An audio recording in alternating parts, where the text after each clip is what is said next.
Hello, everyone. You're welcome to Completely Machinima podcast. I'm Ricky Grove. I'm here with my friends Damian Valentine, Tracy Harwood, and the inimitable Phil Rice. Hello, Phil. Hello. Hello, hello. Uh, Hello. we are starting our third season, isn't it? Yeah, Yeah. Can you believe it? We've been around for 3 years now. This is our January series. We're going to be going through our individual picks for films this month. All of them are unique and interesting. Don't forget to check out our blog. Our news has moved to our blog, and there's some really interesting blog posts on various aspects of technology as it relates to machinima. I've posted one that's coming out, well, by this time it'll already have come out about ray tracing and classic games like Doom and Quake. Really interesting. Speaking of games, I have started playing the original Diablo again. Not remastered, not ray traced, but it's a very interesting experience to go through all of that again, having spent so much time with it as a kid. I did some quick checking, and other than a 2D series, a very funny 2D series on Diablo, I haven't seen any machinima down from it. So that's kind of interesting. Maybe somebody out there will be uh, inspired to go out and give it a try. Is anybody else playing any interesting games right now?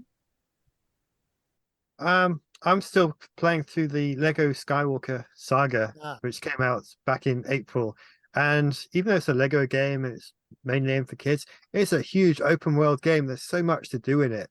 yeah, And I haven't done it all yet. And they've released a new DLC with extra characters to play around with. So I've been looking at those and having some fun with that. yeah.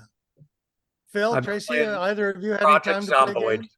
Yeah, Project Zomboid, which is a retro feel game that's still actually currently in development. Just love it. It's basically like The Sims with really hard R-rated violence.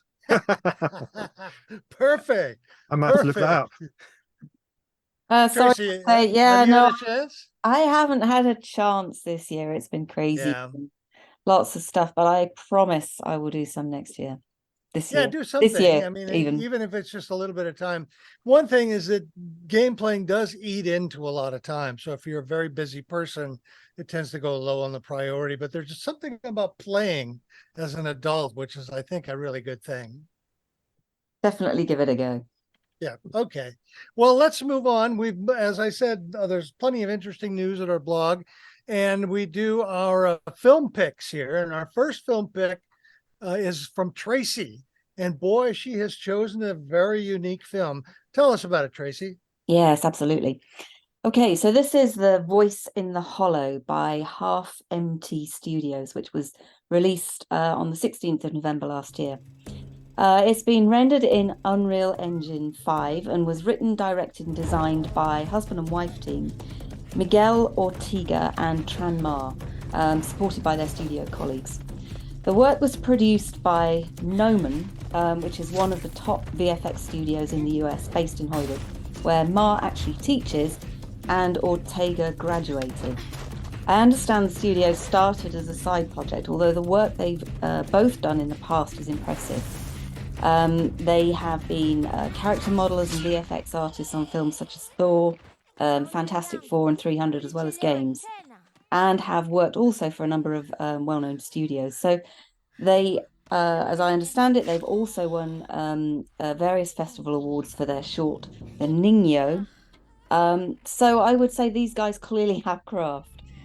Indeed, they have been described by somebody called Scott Beggs, who's a film writer for Vanity Fair, as being at the forefront of indie CGI. Oh, Yeah. What's interesting here is that Ortega and Ma describe themselves as inexperienced users of Unreal Engine, although they were part of the Autumn 2020 Unreal Fellowship program. I had a look through some of their work, and the piece they did for the fellowship played with that kind of cavern idea that's explored in this film. And the Nino also included themes of exploration, mythical creature hunting, and moral conundrums. So there's a clear kind of creative trajectory being explored. And for this film, I think they specifically set out to extrapolate that, but also to complete a project in 6 months from scratch using mocap as well. So to this particular film, Voice in the Hollow, this is described as an African fable of sisterhood, envy, and ancient evil. There's a classic moral tale being told through this work, which is spoken in, I believe, Tanzanian Swahili. Indeed, the main characters are voiced by Tanzanian and Kenyan actors, Janet Makungo, Rosalie Akinyi, Goodluck Gabriel, and Brian Skikuyu. But I would say that actually, in my limited experience of the subcontinent, it doesn't feel wholly African in its portrayal, even though some of the landscapes clearly are. And in places, I got a kind of a distinct sense of other ancient races, like indigenous peoples of America, through some of the sort of face shapes, for example. So it kind of caught my attention as being a rather intriguing mix. And of course, the story has quite a brutal beginning and an even more shocking ending. It's not for kids, even though it's about coming of age. So it turns out, as I was looking through the bit of the backstory for this, that Ortega and Ma have filmed the entire process of making this short. And that material is actually freely available on YouTube on the Gnomon channel. And it's actually 90, can you believe this, 90 hours worth of content. Oh, boy. So it's by no means for the faint-hearted. Now, of course, I have only watched snippets, but the bit I wanted to find out about actually was how they devised the voice components, but I actually gave up looking for that after a while. What I did pick up on, though, is that the inspiration for the film came from a couple of ideas. Firstly, they wanted to tell an origins tale in the vein of Cain and Abel, no sci-fi, using Paleo-Indians to represent ancient humans. Secondly, that tale had been informed by their experience in the Moaning Caverns Park in California, which is where they filmed some of the content for the Niño. It turns out that the caverns have a bit of a history of leading people to their death because when the wind blows in a certain direction, it sounds like a child's voice. And over the years, people were drawn into this cave system, trying to rescue this child they thought was in trouble. But actually, it led them to fall into this very deep pit.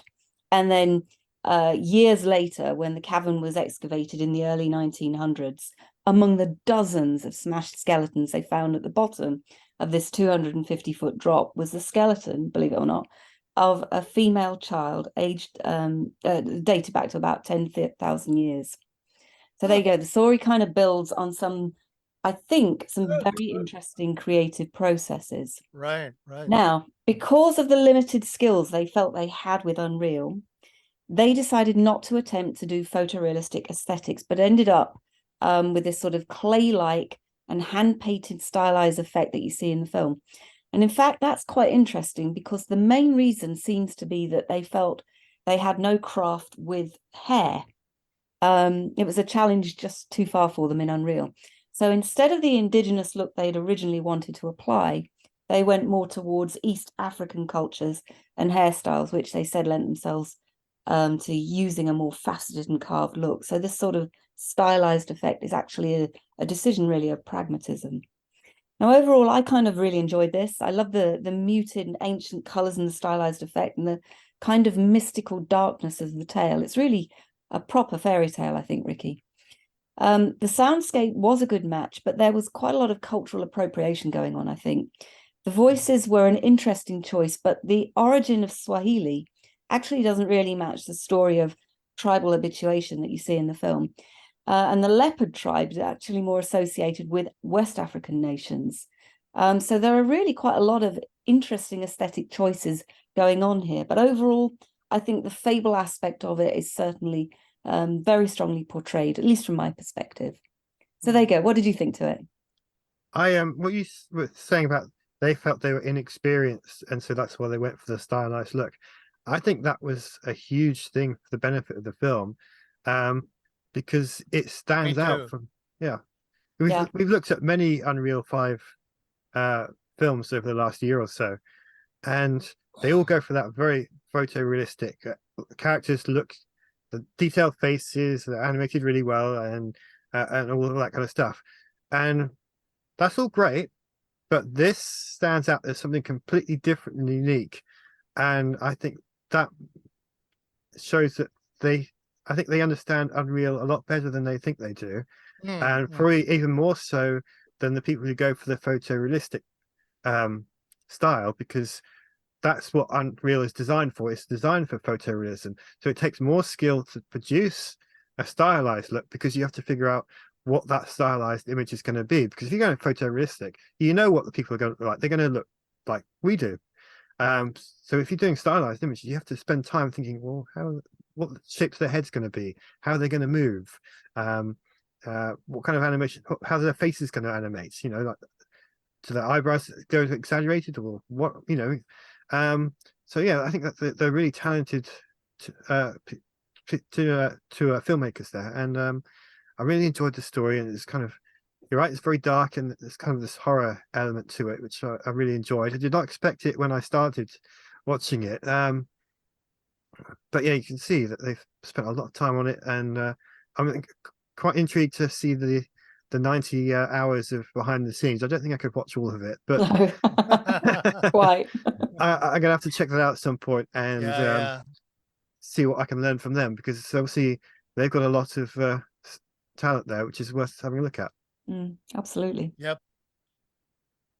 Yeah, I want to see a feature-length film in this style. I mean, however they arrived at it, you know, some features pragmatic and some, I think, just deliberate choices, but it's just a absolutely enchanting and mesmerizing world that they've presented here. I am not at all scholarly about what comes from which parts of Africa and whatnot, so that didn't jar me. I didn't get any appropriation vibes at all.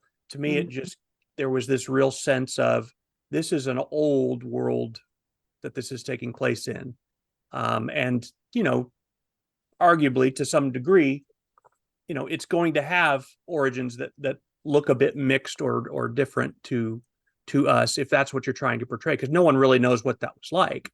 We just have the echoes of it in the present, you know. So I thought the voice acting, even if the choice of language didn't jar me because I'm ignorant, but I thought the performance was fantastic. The fidelity audio, the acting in the voices, just delicious. And then this kind of archetypal Cain and Abel type of story,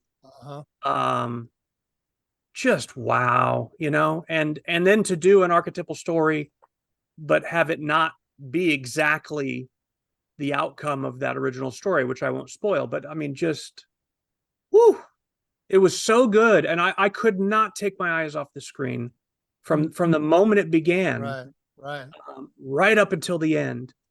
The horror elements were very effective. I love that they didn't try to answer very many questions there. Tracy, that origin story of like, or their inspiration story of that real cave, my goodness. Yeah.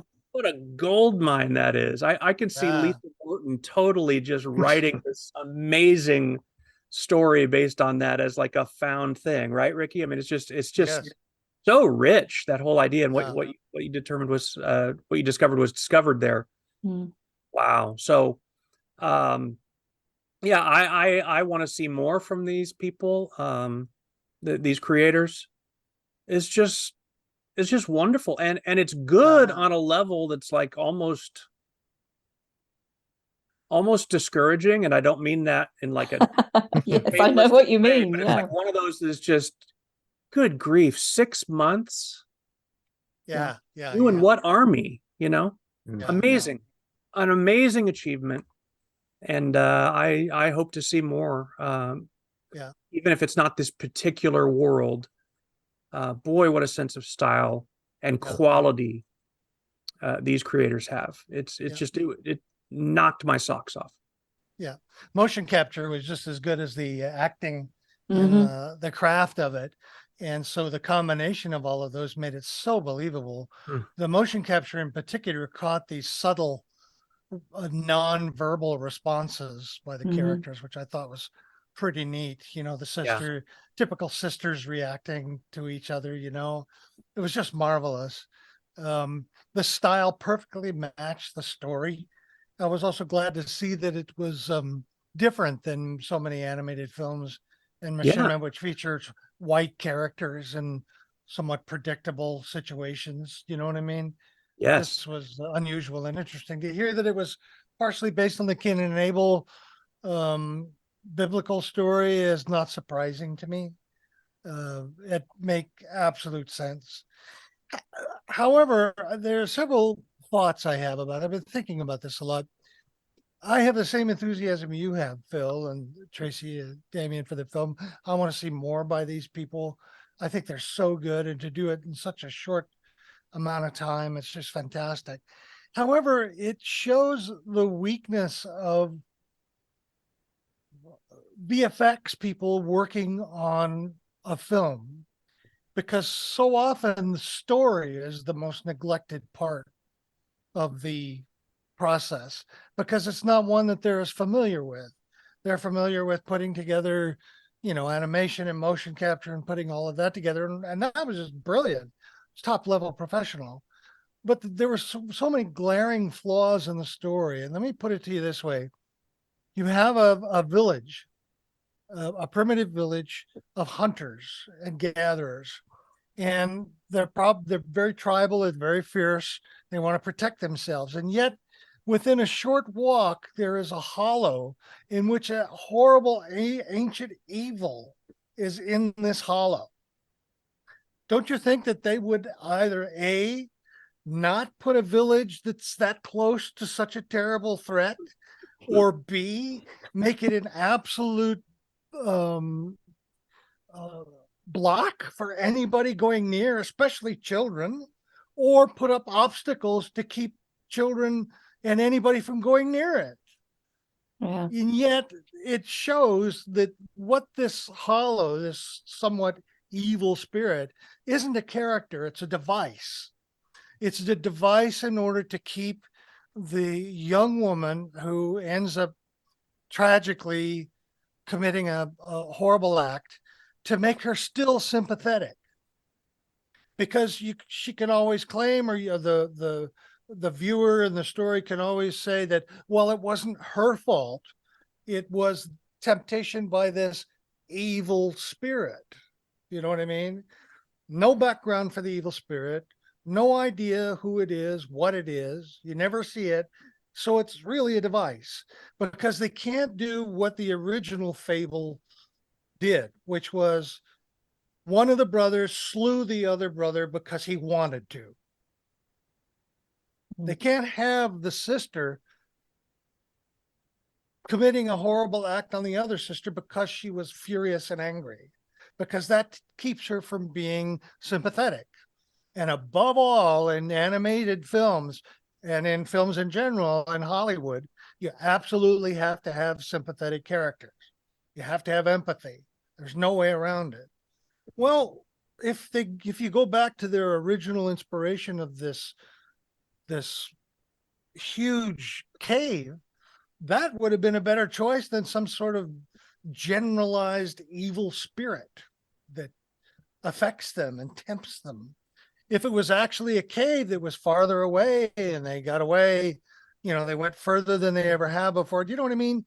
It was not believable. None of that was believable. And it spoiled a bit of the movie for me, because the story was so that they couldn't see this obvious hole in their storytelling. Shows me that their real emphasis was on the VFX and the look and the style of everything. And the very fact that none of us, you know, that we all go, well, we just sort of accept that. We accept that limitation and weakness in the story because everything else was so good. Well, I don't. I think it's a problem, and they should have fixed that. And it made it hard for me to become completely involved in the film in a way that I wanted to. So that's my take on the whole thing. And lastly, the thing I want to say is that, and I'd like to discuss this a little more with all of you, Unreal has brought in a certain level of technique and craft that is vastly different from the general run of machinima filmmakers. This could easily be put on a major television show. It could maybe be made into a feature film with more money and more time and a bigger staff, and it would certainly pass. It would win awards. It's so good, but it's not your typical machinima film, because most machinima filmmakers are not going to have those skills and able to put that together. Yeah, they can make things look nice. They can put together an interesting film, but it's not going to be of this quality, because machinima traditionally has had the sort of three elements, which was fast, cheap, and fun.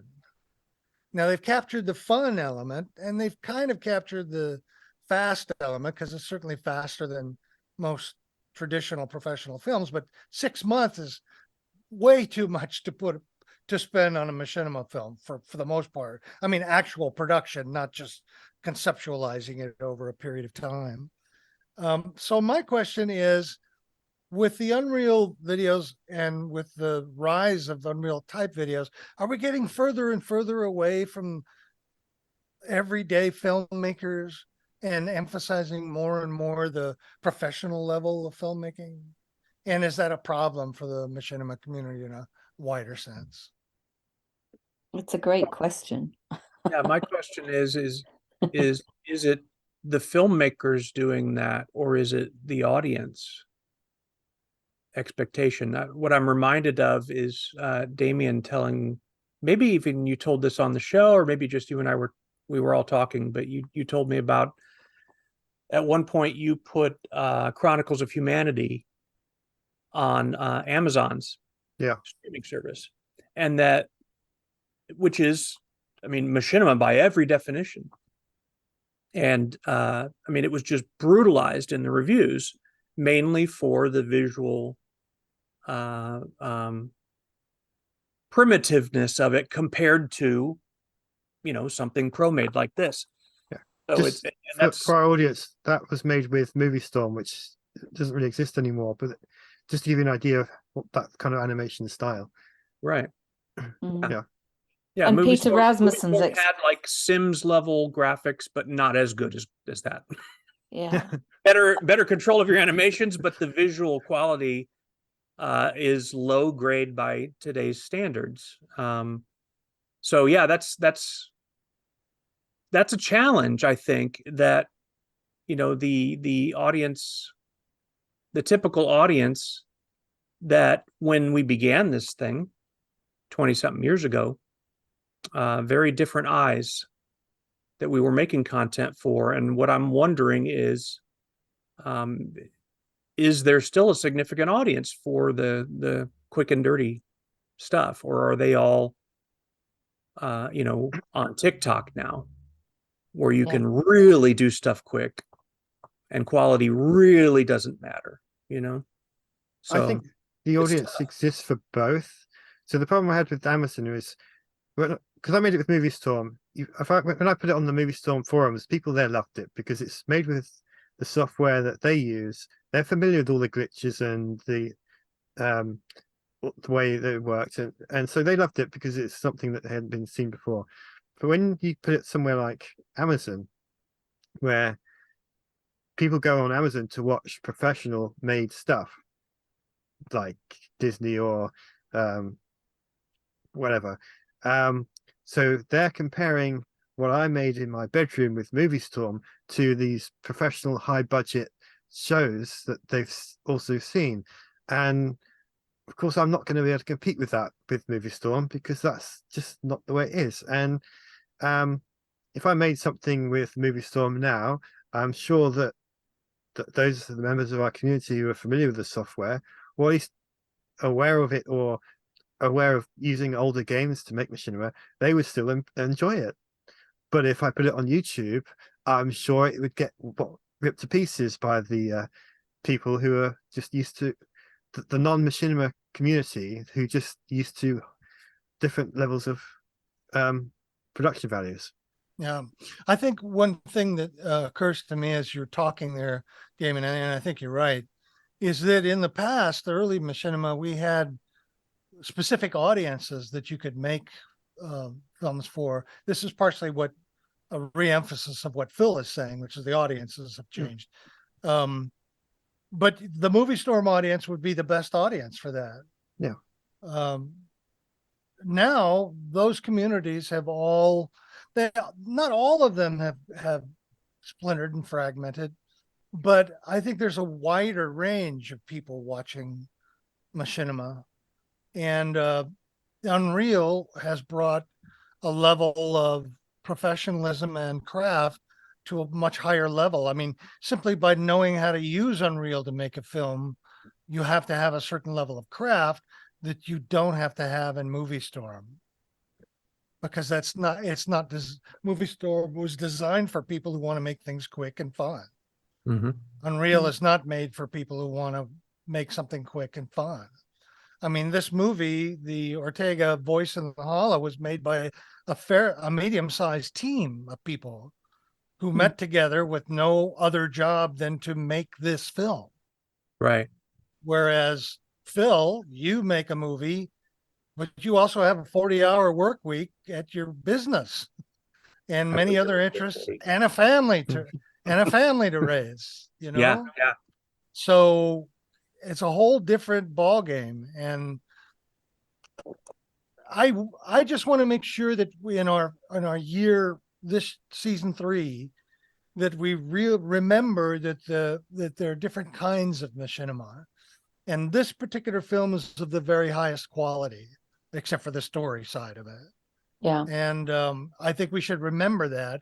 And I'm personally going to work to bring in more typical machinima, which is made quick, fast, cheap, and for fun. Well, good. Good. Well, I mean, there's one thing or a couple of things. I've got a few things I want to say actually, but Sure. I always remember, years ago, that whenever I presented machinima work in festivals, it always the audience never knew what to make of it, really. And it reminds me very much of the reaction to Peter Rasmussen's film. Do you remember Stolen Life? Oh, yeah. Absolutely a really, really well-crafted tale, but with really kind of what we'd probably call now low poly graphics. And that was first shown in a theatre in front of a film audience. Oh my. And they hated it. They absolutely hated it. Although they very quickly got into the story and then started to forget about the aesthetics that were on the screen, they really did not enjoy the aesthetics. And it occurred to me over a period of time that really what we're doing here is showing, stuff that's made in one form to an audience that only really understands a different form. So they're never going to kind of make sense of it because it's made, it's because it's a very different form. That was always the issue with it, really. I think the fact that people that were used to 3D environments, either through play or watching it on YouTube or in gamer communities and whatnot, were very used to seeing that. Your standard audience just watching any kind of streamed content just is not used to it, and probably still isn't. Even though what we're now looking at, I mean, this is what the kickback is for Unreal in virtual production arenas too. The fact that people are not used to thinking about films as potentially alternate reality environments that they can, create multiple different types of content in. They're only now coming to terms with it, even though it's been around a very long time. Mm-hmm. So that's one thing I wanted to say, but I wanted to just sort of pick you up, if I can, on some of the other kind of comments that you made. And when we look at the films that we have over the past year, you can certainly sort of say that the good films that we've reviewed, I don't think have ever been created in a super fast way, in the way that old style machinima creations were. I think the thought processes that have gone into the story, the development of the assets and the scenes, and then the filming and the post-production, even when they've been made in game, none of that has been done quickly. So I would challenge you on what you mean by quickly in that context. And then to your other point about cheaply, I think a lot of people have gone quite techie now with the tools, whatever those tools and software are. And I would say that it's probably also no longer quite as cheap as it was to create content. Because, there were some quick fixes that you could kind of tap into, but now folks are buying all sorts of bits and pieces. So I don't think that's true anymore. However whatever the game basis is that you create Machinima in, I don't think it is cheap anymore. And then your point about fun, and I just wonder what you mean by fun. Do you mean fun as in playing the game and sharing new stories related to that game with the community, or fun as in sharing content on YouTube and deriving some income from the process and then dealing with the sort of pseudo fame in the so-called influencer network, or fun as in pitting your creative skills against others in a contest or a festival environment, so pushing yourself to make new things in different ways? Because I think Machinima was all of those things. And I don't think the basic elements of those, well, I don't think they've changed. I think they're still there. But I think it is the game aspect of things that's actually changing. I think one of the biggest challenges has been what happens to a film once it's released, whether the IP original owners pick it up and claim any aspect of it may have violated whatever their T's and C's are. And we've definitely seen some difficulties for a good number of creators over the years on YouTube, as it kind of seems to change its rules and algorithm, like most folks kind of change their underwear, basically. And alongside that, game developers have always had a different view on the role of community and their creative license in relation to their game. And I think a number have been hugely supportive, but a few of perhaps the more popular games have tried to shut creators down too, which has kind of forced the environment to become almost exclusively let's play focused. And quite frankly, this is really quite tedious stuff. And it's led to thousands of videos of basically absolute drivel that you still call Machinima. And I think one of the most interesting communities to emerge alongside the Machinima creators was actually the modding community. And that kind of took a back seat whilst all the energy went into to watching the stuff, because I guess that was easy to do. And modders have really been challenged to come up with things that are accepted, not just by users, but by also game developers, because these things are perceived as hacking the game. And some do that. Some enhance the gameplay experience, and some actually help you do things with the game beyond simply playing it, like viewing it in a different mode or being a virtual camera, for example. But generally, I think the modders had a really rough time when it comes to Machinima, because actually they are some of the most creative folks in and around games. But also, their plight is a hidden one. And that's because they don't often get mentioned in any of the films that they're used in, any of the Machinima films that they're used in. They're totally hidden. And then you have to jump to the legalese side of things related to games. For example, I suspect the reason why we've never really seen the release of episode 2 of Adrift, which was, as you recall, made in Star Citizen, is because Robert Space Industries updated its T's and C's on how content could be used. But when it did that, it basically limited any potential creativity for suggesting that characters which appear similar to whatever that upcoming version is would be violating the rules. So what you're now seeing is basically let's plays from this world too. And it's a pity, because it did have some really interesting potential as a story world, but that kind of seems to have just sort of disappeared over the period of time between they introduced those T's and C's. And it's not to say there aren't people doing stuff. There are, but it's not the same sort of stuff. And I think as a counterpoint to this, engines such as Unreal have been really quite incredibly supportive of the development of creators and also the development of this sort of pipeline, which actually directly addresses many of the issues Machinima creators originally had. Unreal Engine, as it is now, if you remember, It came out of an original tool set called Matinee from Tournament. But I'm also reminded, actually, and because I was looking back at this, some comments that Kim Libreri made about the role of Machinima as an inspiration for Epic's developments in Unreal Engine. And he said that actually what inspired him was the crossover he'd seen in the Team Fortress team at Valve whilst they were building their tool Source. And what Epic wanted to do was make this this tool set that they were creating, make it so that creators could access something that gave them better visual quality. So that was their mission when they started to think about how to replace Matinee. And basically they did that and decided that they needed to make it more user-friendly. And that's when they came up with this sequencer tool that's in Unreal.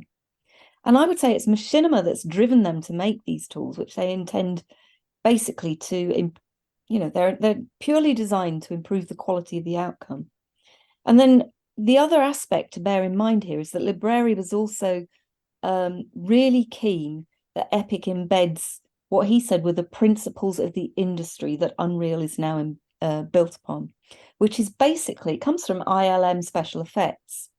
And their mission is basically that they're trying to make or give everybody access to these special effects tools. So that's where I think things have come from, if you like, and why I think it's still important. Does that step away from games? Yes, I think it does. And does it professionalize the content? I think it does that too. But does that matter? I'm not really sure that it does, because I think what's happening is that as these kind of worlds of game and film and special effects collide, all of which are being made using Unreal, so then we'll get new and very interesting creative products and also creative developments. And I say that because Unreal, one of the things that we saw this last year was Unreal actively supporting the development of a modding community, which I think is still rather nascent at this point, but one which is certainly something that I think we should be following too, as it begins to sort of progress and build. So yeah, I agree with you, Ricky. I think we should be looking at other forms of machinima that's embedded in game engines, but I think we should also follow what's going on in this community with Unreal Engine very closely, because I think there are some of the more interesting tool sets that are emerging with a goal being to support creators across the breadth of different platforms. That's my view. Wow, I don't think I can climb over that mountain of words, and I'm Sorry. not going to try. Yeah, I've had a lot. Well, you asked the question No. earlier, and I had a bit of time to Yes. think about it. I got it. No, as usual, you have some very excellent and interesting points. And essentially, I don't think we need to worry about it. It was just a question that came to my mind. I mean, people are going to watch more traditionally made machinima, and people are going to watch Unreal, and we're going to cover them both here. So there's no real conflict in it at all. But I do think you can I do think you can make machinima cheaply. Open source tools like DaVinci Resolve for editing, and a 1999 game and a $10 capture software, or free capture software. I think you could do it. It's basically the imagination and ingenuity of the people that you want to. And also, I think more traditional machinima has been individual focused or very small team, one or two people. Phil's recent experience making that great film that we talked about last time is an example of more traditional machinima. No, we've moved on. It's a different world. Games are different, and I understand that. So I do see your points. Good stuff. Yeah. So quickly, what are your thoughts on my criticism of the story aspect of The Voice in the Hollow? Do you know what? I think you're spot on, actually. When I was watching it, the thing I picked up on was that some of the, there was kind of something didn't quite gel in terms of the characterization and what was going on and the voices. And it was that I picked up on, but you picked up on another aspect. So as ever, I think our collective review of it is a really enriching experience for me. So thank you for your points. Sure thing. Yeah, I don't know. it didn't bug me the way that it did you, Ricky. I did perceive what I'll just kind of lump together as some ambiguities. But I don't know, maybe I just have a higher tolerance for that. I think it would be unforgivable, the things that you noticed that were missing or didn't quite fit. It'd be unforgivable in the context of a novel, for example. Unforgivable. Yeah, yeah, yeah. A short like this, for some reason I just gave it a pass, even though I tend to fixate on those same details when it comes to story, Ricky, and I'm kind of demanding in that regard. But it didn't bug me with this film. I observed that some things were unexplained. It didn't really strike me about the proximity of the village to the. After you said that, it's like, oh yeah, that is kind of strange. I think I maybe just excused it as, well, it's old world. Nobody really knows where anything is yet. They're all just. So that's probably laziness on my part, to be honest. But yeah, it didn't. I noticed some of the same things you did. It just didn't rub me as wrong. I for whatever reason just forgave it without much effort. Not because it was so visually good, but I think I expected, with the length of the film, that it's not going to answer every question, and that my imagination gets to play with that as a result. And I tend to like that in shorts. I try to do that in my own work as well, with varying degrees of success, I think. But with some of the short films that I've done over the years, Obit is an example. There's a lot there that's not said or really filled in or explained, but it was kind of on purpose. And some of the answers, if someone were to ask me, well, what's the story with this guy? Where exactly did he come from to come down? I don't know. Yeah, but I didn't even answer that for myself, you know. And again, unforgivable if you're writing a novel or doing big storycraft, but for a short. But this thing is the antagonist.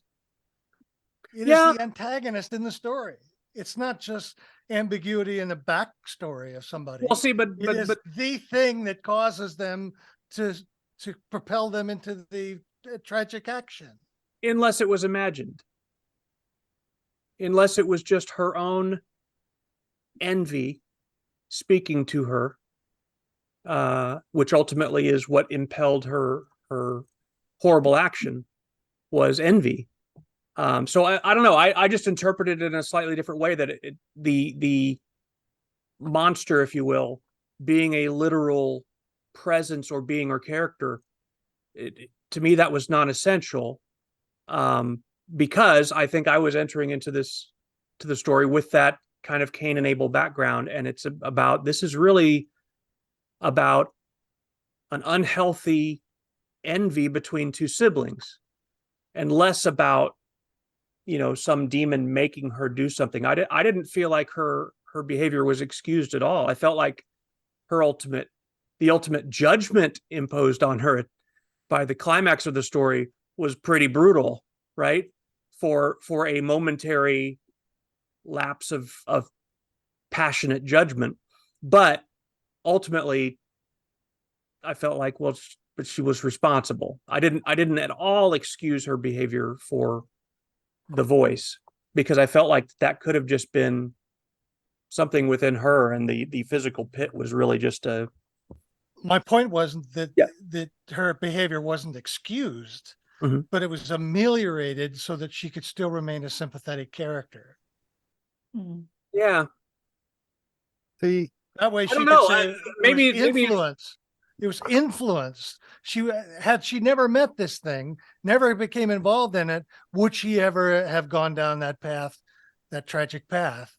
I don't think so. Well, I see your point, but also, to looked at in a certain way, Cain is a sympathetic character if you know the full story, and the remorse and regret and consequence of his action in that archetypal story of the one who murdered his supposedly good brother. Cain is, even though Cain just acted on his own, like you said, there's nothing in the original story to indicate that he was tricked or influenced or whatever. He just did it because he wanted to, like you said. But then people do bad things that they wanted to, and then it's horrible. As I've read a lot and listened to a lot of Jordan Peterson, and one of the things as a clinical psychiatrist that he says is nobody ever gets away with anything, ever, never. They never really do.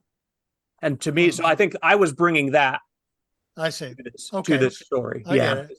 Yeah. But if the original Cain and Abel story were retold by this group of filmmakers, the devil would have been about a block away from Cain Yeah. and Abel's apartment, Right. or running the nearby, grocery store, and progressively convinced one of the brothers that the other brother was an asshole and deserved to die. That's how they would have done it. Yeah. No, I agree. I agree. Well, Yeah. I picked up on the cave being near the tribe as well, Ricky, and it kind of stood out to me. But then there's a minor spoilers for the first few minutes of the film, so if anyone wants to watch it, stop listening now and come back later. She has that first encounter with the spirit at the cave, and then this other character comes along and shouts at her, and it kind of draws her back into the real world, and she becomes aware. The other character sees the cave, like there's this very evil looking sort of spires coming out of it, and seems completely oblivious to the fact that this is somewhere evil. And it made me wonder if perhaps the spirit inside only speaks to certain people that it thinks it can influence, and then if it doesn't think it's got any chance, it just Inert. ignores people. And That's great, Damien. I love that.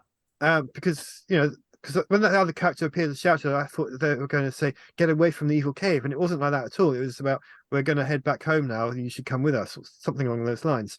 And I thought, well, yeah, that could be it, because the tribe, they're completely oblivious to it because it hasn't affected anyone on that tribe until the main character of the story. And she was the first one to encounter that spirit in a way that the spirit liked what it saw in her and knew that it could have some kind of impact there. Because none of the other characters seem to be that bothered about it at all, like Ricky said. So that's the only thing that came to my mind, was that was it. But again, See, Yeah, I would that's a argue good that, point. Ricky, I would argue that maybe ambiguity isn't the right term, but that's what I'm going to use anyway. Leaves this story open to 3, maybe 4 here, different takes on it, and they all work. Like do. me having my view on the film doesn't take anything away from what you got out of it and interpreted, and Damien as well, and Tracy as well. And to me, that's good. That's a well executed short. Not that there's nothing to criticize. Of course, there can be, but I like that. Whereas a story that answers all the questions, there's not really much to talk about, except how did they execute it? Okay, they did it. Great. But it doesn't leave you. This one left me thinking afterwards. I watched it the night before our recording here, and it's been on my mind all night. Even through going to the theater and watching another movie, I was still thinking about this. So I appreciate that. Oh yeah, definitely. I was caught up in the story and the quality of the story and everything. It's very high. But from my perspective, the glaring story problem made it difficult to appreciate fully. And I think it's typical of VFX people jumping into a story in which they get genius, very high level craft, but they just miss some obvious things. I think that criticism is very fair. Yeah. Yeah. And I think making the point that you have to have everything make sense, I don't think that really works in this context, because like I said, this is the antagonist. It's not really even a character. They should, if they were going to have it as a major part of the story, influencing one of the major characters, they should have given it a backstory. They should have set it up like what Damien just came up with, which is not in the film, but which you could draw from it, but it's not in the film because they never say anything about it. But if it was something that only appeared when people were susceptible around it, would solve the problem. But they never thought of that. It's really They just funny, made you know, it. They that made it you, convenient. yeah. Well, it's really funny that you say it because online I've seen another description of what it is, and I'm almost. Do I You got- actually tell you this? Yeah, you got to tell us that. You said it. You have to tell us. Yeah. Tell Yeah. us. All right. Well, as far as I understand, this sort of mysterious entity is actually the morning star and the bestower of gifts that can grant the character or the person coming near the cave a wish. Well, and we know what Morningstar's significance is in this this literary tradition. Of course, is the other name for Lucifer. And doesn't, I think, even when it introduces itself, it kind of makes some kind of reference to that, if I remember right, about the star of The morning or morning something. star, yeah, Right, yeah, right. yeah. Yeah, but Yeah. you've got to kind of know that backstory a little bit, haven't you? You've got to kind of know that. Hmm. Anyway, Well, interesting conversation about it, and absolutely a fascinating. great choice, Tracy. Really, really great choice. I hope you'll follow this company, and let us know about any future work that they do. Absolutely. Great. Well, thank you everybody for your thoughts, and I hope you check this movie out. You will be very happy you did. If you have comments or ideas about some of the things that we brought up, especially vis-a-vis the new Unreal style of high craft level versus the old traditional Machinima, let us know. Talk at completely.machinima.com. And don't forget our news blogs, lots of interesting news going on there. Some really good stuff. Tracy's been doing a bang up job on interesting topics, especially recently the controversy of AI generated art in particular. So thank you very much for listening, and we will be back with you next week for another interesting film. I think it's my pick next week. So we'll be Absolutely. talking about that. Thanks, everybody. Bye-bye. Bye. Bye.